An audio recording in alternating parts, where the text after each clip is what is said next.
My name is Richard Diamond. I'm a private detective. I charge a fee and trouble usually comes free.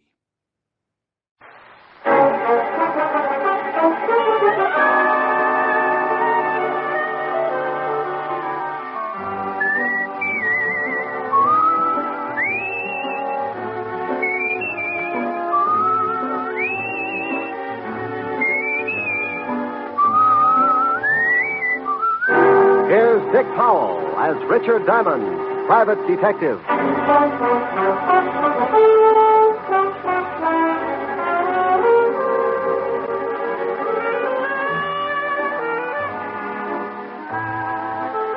Hello there. My name's Diamond. If you spotted me on the street, you'd probably figure me for an average working man. But you'd be wrong. I fit the description all right because I break my back 6 days a week to keep my piggy bank nice and stuffed. But my occupation puts me in a class by myself. I'm a private, honey, nothing in this world but detective. You probably say, so what? The average working man comes under the heading of a lot of different jobs. And you'd be right on that count. But there's one little thing that puts me in the class all by myself. Trouble. Mr. and Mrs. Average John Doe work 6 days a week to keep clear of it. I put in the same time playing footsies with it. It's a kind of silent partner with references dating all the way back to the year one. People get in trouble every second, and I count on a small percentage to come to me to get them out of it. The rest? Odds and good advertising. As an example, take the other night in a little bistro over on 48th Street.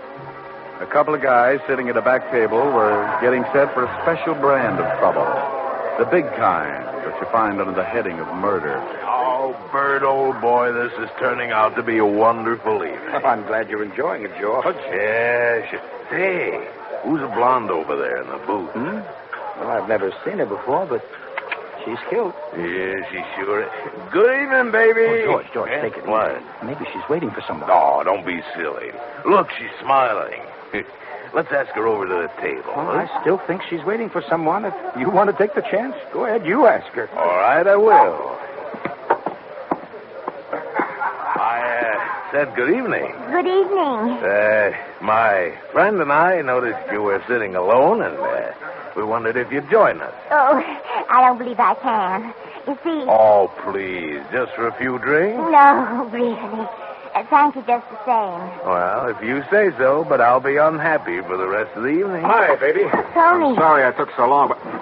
Hey, who's this guy? Not Tony. I said, who's the guy? If you'll excuse me. No, you wait a minute. George, come on. I think we'd better leave. This guy a friend of yours? Yes, he is. Was this guy making a pitch, man? No, he only asked me over for a drink. Oh, he did, huh? Now, wait a minute, pal. Please, I made a mistake. I'm sorry. So you made a mistake. Well, I don't like jokers that try and pick up my girl. Hey, wait a minute. You didn't have to slug him. Maybe you'd like to do something about it. Maybe I would. Loud enough. That's the first time Tony ended up on the short end of a fight in a long time. All right, George? Yes, I think I cut my head. Yeah, you're bleeding all over the place. You better get out of here, mister. I saw the manager duck in the back room. He's probably calling the car. Here, let me give you a hand, George. Here, now, take my hat and wear it over the cut until you get home. I'm getting out here, too. You want me to drop you off? What about your boyfriend? He's still unconscious. He was that way when I met him. You want the lift or not? What about you, Bert? Oh, I'll be all right. Now, go on. Let her take you somewhere so you can get cleaned up. I'll grab a cab and head for my place. I'll call you in the morning. But I don't Now, want stop to... arguing. You can't afford a scandal. All right. Come on, honey. Let's go.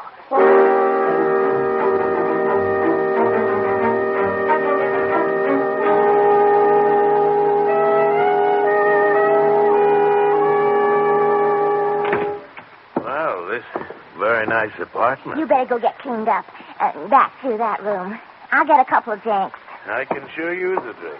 I won't be long. Take your time. Yes. Tony, get out of here. Where is that Come guy? on, get out of here. Why, you cheap little... I'll beat it out of you. Let go of me. Take your hands off me. Take your hands off her. Help. I'll kill the both of you. Help. There's a gun in the stairs. A gun? All right. I'll wring your little neck. Oh. I did? You better get out of here. Yeah, but what about you? Go on, get out while you can. I'll think of something. Yes. Leave the gun. I'll throw it in the river or something. Huh? Oh, all right. Now go on, beat it. You just killed a man.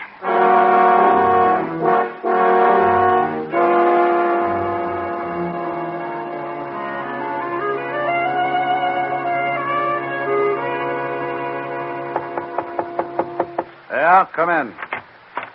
Hiya, Mr. Diamond. Well, Hennessy, what did you do, wreck your cab? Nah, it's down in the front. Hey, that's a warm magazine you're reading there. Yeah. Listen to what it says here about women's bathing suits. Huh? 1949 suits allow maximum exposure to sun. Note plunging neckline. Note. Who's going to miss it? If it plunged into the lower, it'd wind up at the bends. Yeah. Mr. Diamond, would you mind shoving it in the drawer? The picture distracts me. Not at all, no. I don't blame you, Hennessy. Thanks. Now, what's on your mind? This? A hat? Yeah. Well, I don't think I can do you much good. What did you bring it to me for? I found it in the gutter over in Flatbush. So what? Some guy loses a hat. Don't tell me you want me to find him. No, I just got to worrying a little, you see. I found this besides it. Oh, a 38. Well, let's have a look. Take a look at the hat, too. It's got blood all over the inside. Yeah. And initials on the inside. BK. Gun's been fired. You can still smell the powder in the barrel. Why didn't you take this to the police? Oh, I didn't want to get mixed up in it. You see, I got to pick up as many fares as I can. I ain't got nobody to drive my cab for me, and I didn't want to spend the day answering questions down at headquarters, you understand? Well, you'll probably have to anyway. I'll have to notify them. Yeah? Well, I thought maybe you could find out who owned the hat and maybe solve the case before you notify him, you see? That way I wouldn't have to spend too much time. I could just tell him I found it and beat it. Well, I can't withhold evidence. It'd take away my license. And if you did, they'd lock you up. Okay, I just thought Well, maybe... I can check the hat store before I get to the 5th precinct. Yeah, well, won't that be a tough job? There's a lot of hat stores, Well, you this know. hat's got a label. Besides, when someone finds a bloody hat with a 38 lying next to it, I get interested.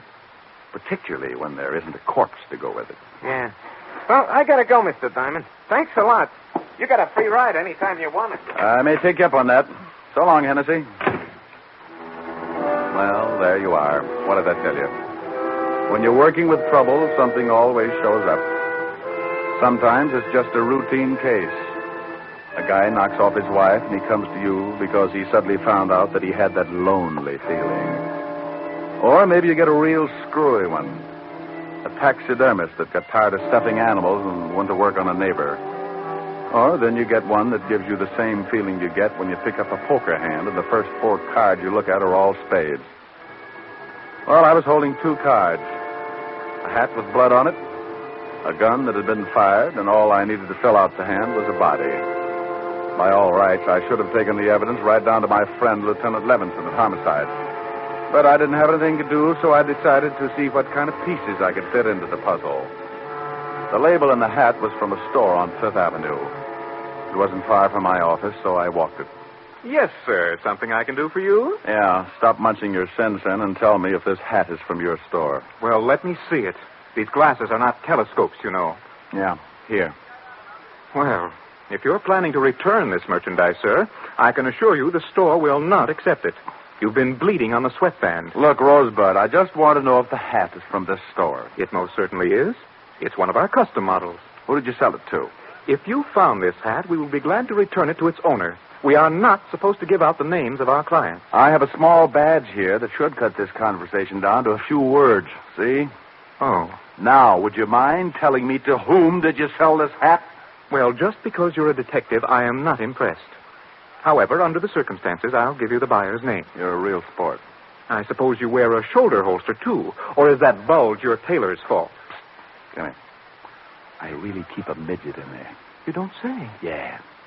He spits through the lapel at stupid hat clerks. Oh, really? Now, come on, Bright Eyes. Who bought the hat? Well, if you'll just hold your horses. That's the new line, if I ever heard one. Come on, Bubbles. Yeah. Here it is. This hat was sold to a Mr. Bertram Calmus. We make all his hats for him. Well, bully for you. What's his address? 430 Sutton Place. Now, will that be all, sir? Yes, that will be all, and thank you. You've been a brick through the whole ugly mess. I left him watering his gardenia and headed for the residence of one Mr. Bertram Calmus. The apartment house was about 10 blocks away, and with the money I had in my pocket, all taxicabs started looking like iron claws with 4 wheels. I walked.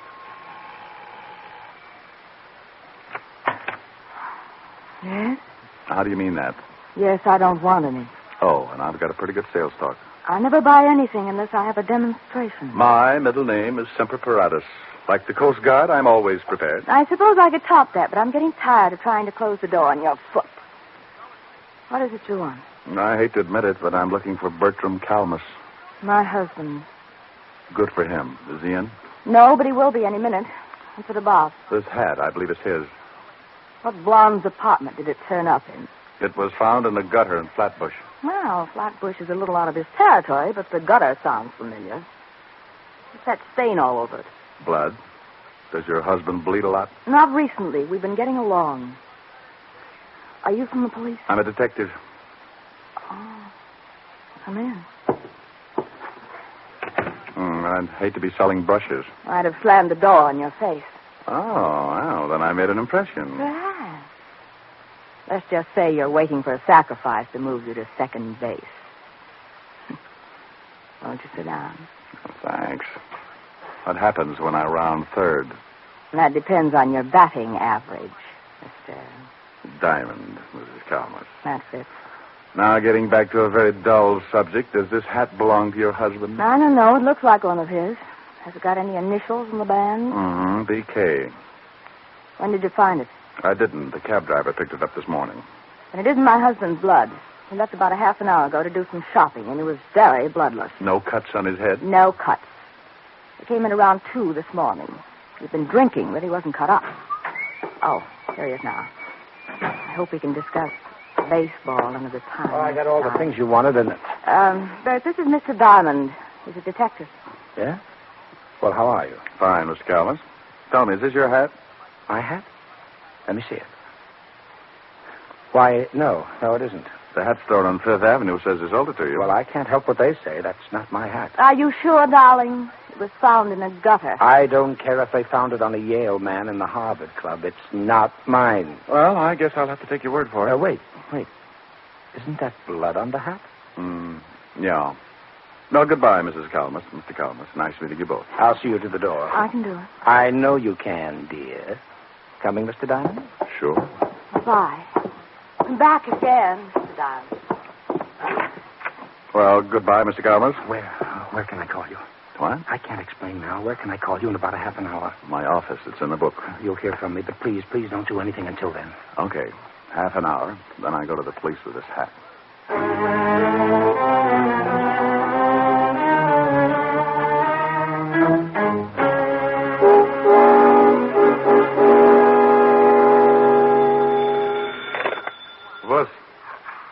Mr. Diamond, this is Bert Calmus. Yeah?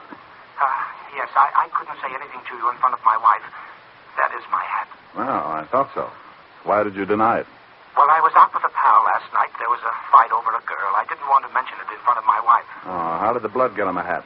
My friend got hit on the head, and I loaned him my hat to cover up the wound. What was it doing in the gutter in Flatbush? I really don't know. My friend left with the girl, and I went right home. Well, who is this friend of yours? I think something may have happened to him. Well, I called him this morning, and he seemed very nervous about something, and he asked me to come over. I'm in the lobby of this hotel right now. He's probably just worried about the girl he picked up.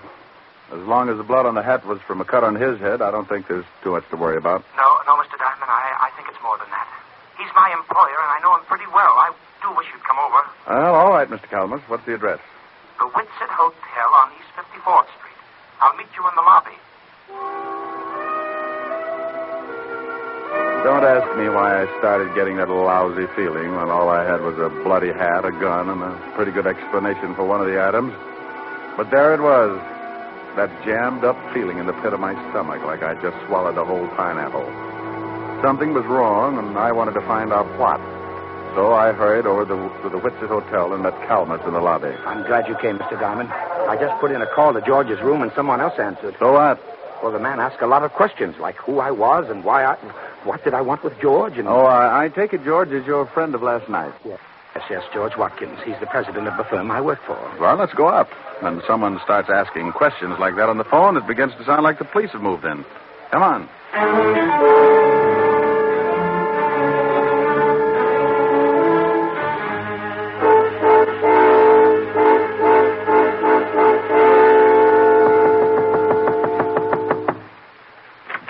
Yeah?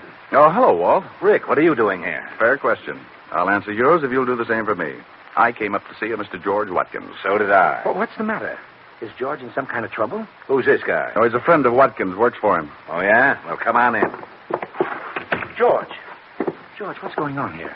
You better let the lieutenant tell you, Bert. I can't think anymore. What's the charge, Walt? Murder. Murder? We got a call from a girl last night who said a man named George Watkins killed someone in her apartment. When we got over there, we found the girl dead, too. Oh, well, you must have the wrong man, Inspector George. Lieutenant. And I'm sure you think George wouldn't, but he just confessed. George? Yes, Bert, I killed the man. But I didn't kill her. The man came in and tried to strangle her. She told me to get the gun in the drawer, and when the man wouldn't let her go, I shot him. That isn't what the girl told us. She said she took this guy home after he'd been in a fight, and when they got to her apartment, he made a pass just as her boyfriend came in.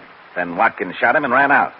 We figured he got excited, and when he had time to think about it, he went back and killed the only other witness. I didn't kill the girl. I never went back there at all. I came straight here. Walt, Mr. Calmus here was with him up until the time he left with the girl.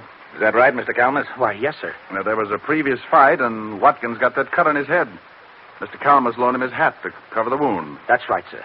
And, by the way, Walt, what caliber was the murder weapon?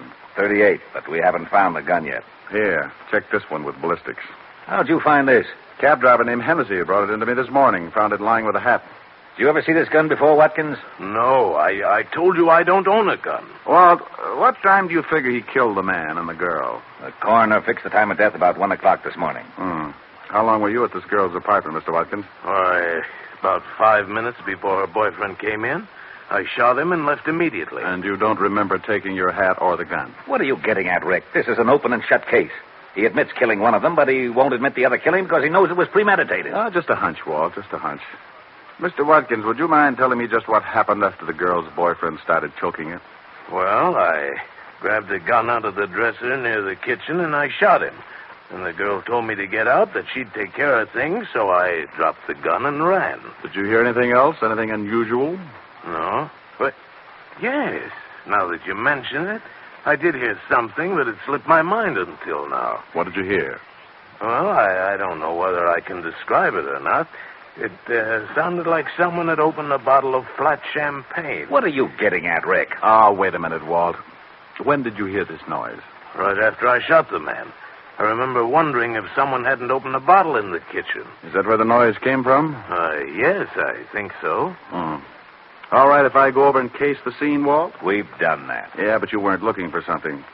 Why don't you come with me, Mr. Calmus? I'd like to talk with you. What's the address, Walt? 16 West 113th Street. Well, now, look, don't worry too much, George. I can handle the business, and in the meantime, I'll do everything to get you off. Thanks, Bert. Now, you wait a minute, Rick. If you think you know something... Walt. Yeah? Bye. Calmus and I went downstairs and took a cab over to 16 West 113th Street.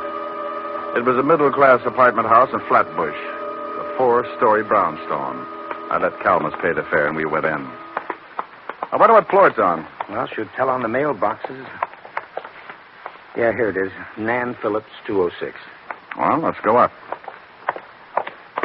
What do you do for Mr. Watkins? I'm his vice president. That's why I took him out last night. I wanted to interest him in a new account. I just can't imagine him killing anyone, but I guess people do funny things when they lose their heads. No. 206. Oh, here it is. Yeah? Hello. Oh, no. Good afternoon, Sergeant Otis. What do you want, Diamond? I want to stand out here in the hall and count the hairs in your 5 o'clock shadow. Now let us in. The lieutenant said it was all right. Okay, comic. Mr. Calmus, meet Sergeant Otis. How are you? Hello, Sergeant. Otis, make like a policeman and point out the circumstances in this killing, will you? Well, I don't know why I should, Shamus, but if the lieutenant sent you over, I guess I'll have to. 2 bodies is over there by the window, lying pretty close together. Uh-huh. The killer, that Watkins fellow, was standing about here in the center of the room. With his back to the kitchen door. Yeah. He shot them both from about here. Hey, what are you looking for? Oh, I like to get out on my hands and knees. It's cooler. Well, it won't do you no good to start looking for fancy clues. The guy already confessed. Well. Hey, what do you got there? Just a wad.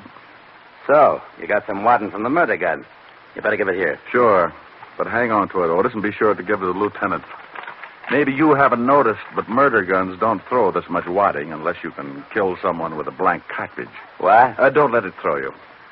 Mr. Calmus, I've got some things to do. Can I drop you somewhere? Well, no, thanks. Now that Mr. Watkins can't take care of the office, I'd better go down and check over some things. But I'll keep in touch with you, Mr. Diamond. You do that. Now, wait a minute, Diamond. Oh, stop trying to figure it out, Otis. You'll snap your wig. I was getting close to something. I wanted to tie the ends together before it caught up with me. I had a big, fat hunch that Watkins had been framed good, and the more I found out, the more it looked like a killer was still loose. The whole setup had been screwy from the first. Why would a guy lose his hat and drop his gun in the same place? Or, if he threw them both away, why wouldn't he burn the hat and throw the gun in the river? Nobody's frightened enough to lay them side by side in the gutter. I learned a lot since this morning, and I was certain of one thing. The killer tried to make it look good, but he was an awful amateur. I knew something else, too. Amateurs can be awfully mean sometimes when you corner them. I put in a call to Walt and told him what I had, and then I asked him to give me half an hour and meet me at Mrs. Calmus's flat. I grabbed another cab, and 20 minutes later, I was sitting on a long couch next to Mrs. Calmus. It's easy to get that crowded feeling, even on a long couch. You just both sit on the same cushion. Comfy? Oh, yeah. What kind of perfume is that? My sin. Past or future tense? A rounding second. What brought you back, Mr. Diamond? Oh, I want to ask a couple of questions. Past or future tense? What time did your husband get in last night? I told you about 2 o'clock. Why? Do you know if he knows a girl named Nan Phillips? I really don't know. Oh. Well, all right. Just a few more questions, and then we'll get back to that perfume. I'll think ahead. You said you'd been getting along with your husband. Would you mind explaining that? Certainly I like nice things, and lately he's been buying them for me. Oh. What's your husband's salary? About $15,000 a year. Oh. Could he afford to buy you these things? Well, he told me he was getting a raise, and then he'd gotten a big advance. What's this all about? Maybe I'd better tell you. Bert, I didn't hear you. I did. What are you doing with that gun? I'm going to use it. I found Mr. Diamond making passes at my wife, and I shot him. Are you crazy? Don't ask him that. He's allowed to start thinking about it. You can't shoot me and get away with it, Calmus. What are you going to do with your wife? She won't back you up. No, I guess she wouldn't.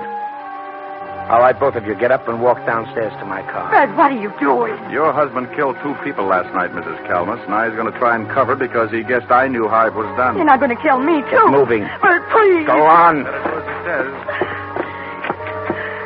Why did you kill anyone, Bert? He wanted to frame his boss. I'll bet when the company checks, they'll find out he's had his hand in the till. They won't find out, Mr. Diamond. With Mr. Watkins' book for murder, I'm next in line for president. I'll be able to fix the book so it will look like he took the money, too. Is that where you got the money for all those things you've been buying from me? You shot the man and the girl from the kitchen with a silencer, didn't you, Bertram? That's right. I knew you were onto something when you discovered that wad from the blank cartridge. I was onto something a long time before that. Yeah? All right, come on. Over to that gray sedan, and remember, I've still got this gun in my pocket. Ah, you're an amateur, Bertram. Is that right? Sure. I knew you had something to do with it when we got over to the girl's apartment. I didn't know what floor it was on, and you looked in the mailboxes. That's the best way to find an apartment, isn't it? Yeah, but not once at any time did anyone mention the dead girl's name. But you knew it and found it on the mailbox. All right, stop right here. Open the door, Gene, and get in first. The front seat. Please. Get in. All right.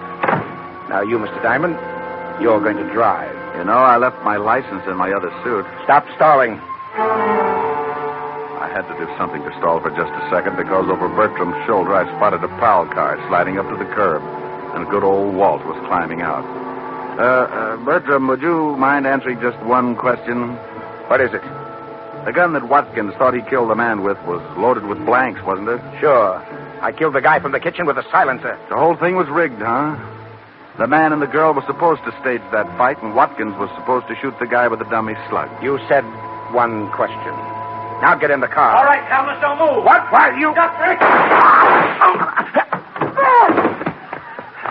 That was a close one. You're so right, Walt. Take his gun. I think you'll find it's the one that Watkins fired the blanks from. How is he? On his way. Hey, Bertram. I'll go call the wagon. Bertram, Yes.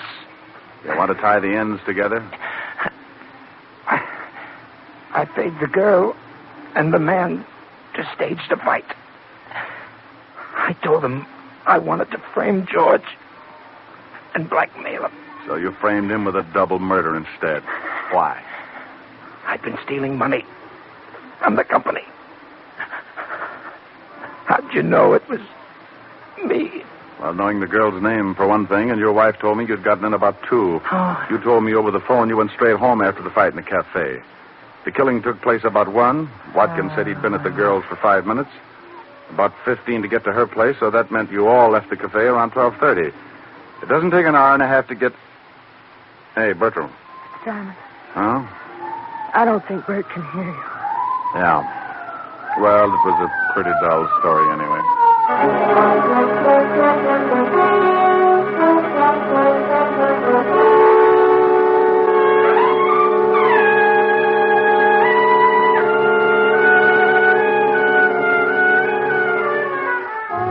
Well, the wagon got there, and I briefed Walt on everything that had happened. They took Mrs. Calmus home and released Watkins. It was a stinking hot afternoon, and I needed something cool to bring me down to normal, so I headed for 975 Park Avenue.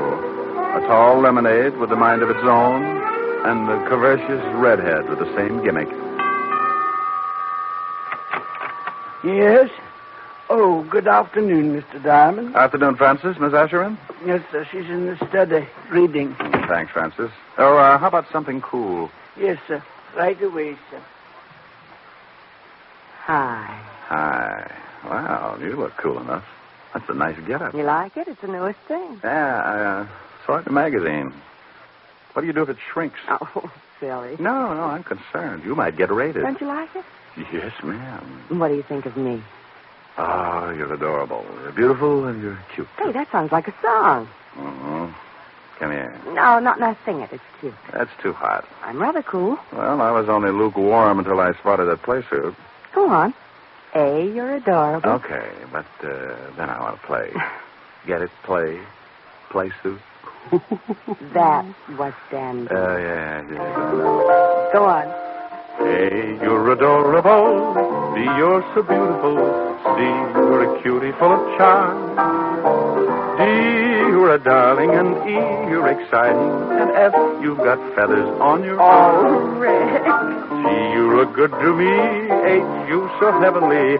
I, you're the one I idolize. J, we're like Jack and Jill. K, you're so kissable. L is the love light in your eyes. Rick. Do you want me to finish? I love you. Oh, you're sweet. Come here. Mm-hmm. Just one moment, sir. Yes, Francis? I'm not going to be embarrassed again. Here's your lemonade. Thank you, Francis. Oh, it's nothing, sir. A, you're adorable. B, you're so beautiful. C,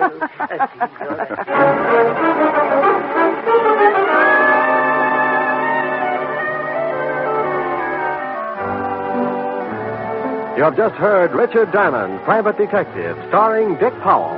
Helen was played by Virginia Gregg, Lieutenant Levinson by Ed Begley.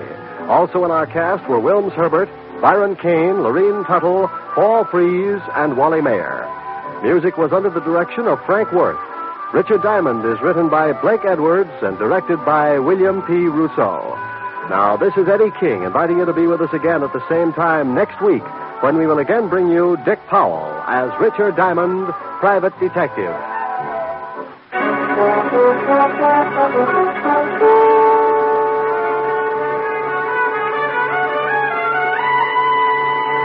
This is NBC, the national broadcasting company. Another case closed for Richard Diamond.